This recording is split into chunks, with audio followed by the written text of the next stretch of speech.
তিস্তায় পানি কখনো বাড়ছে আবার কখনো কমছে। পানির এমন ওঠানামায় থামছে না ভাঙন। মূল স্রোত বাম তীর ঘেঁষে প্রবাহিত হওয়ায় রাজারহাট উপজেলার 4টি গ্রাম ভাঙনের কবলে পড়েছে। এ অবস্থায় পানি উন্নয়ন বোর্ড মাত্র 200 মিটার এলাকায় বালি ভর্তি জিও ব্যাগ ফেলে পরিস্থিতি সামাল দিতে চেষ্টা করছে। তিস্তাপাড়ের কালীর মেলা গ্রাম থেকে আরও জানিয়েছেন মমিনুল ইসলাম মঞ্জু। তিস্তা নদীর পানি কখনো কমছে কখনো বাড়ছে।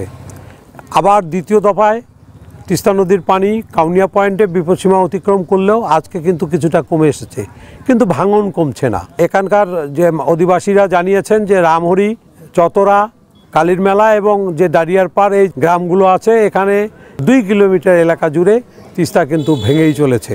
তো এই ভাঙন থেকে কিন্তু তারা রক্ষা পাচ্ছেন না। এই অবস্থায় পানি উন্নয়ন বোর্ড 200 মিটার এলাকায় বালি ভর্তি জিও ব্যাগ ফেলছেন ভাঙন ঠেকানোর জন্য।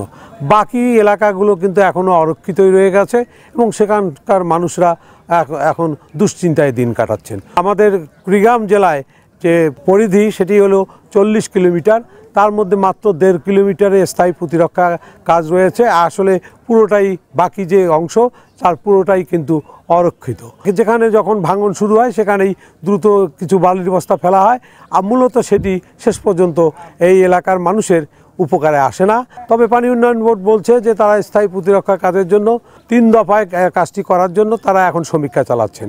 পরিস্থিতি এইভাবে থাকলেও মূলত তিস্তাপাড়ের মানুষের চোখে এখন ঘুম নেই, কারণ তারা প্রতিনিয়ত ভাঙনের শিকার হচ্ছে।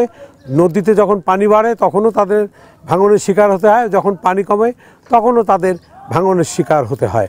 এই হচ্ছে কুড়িগ্রামের তিস্তাপাড় থেকে ভাঙনের সর্বশেষ পরিস্থিতি।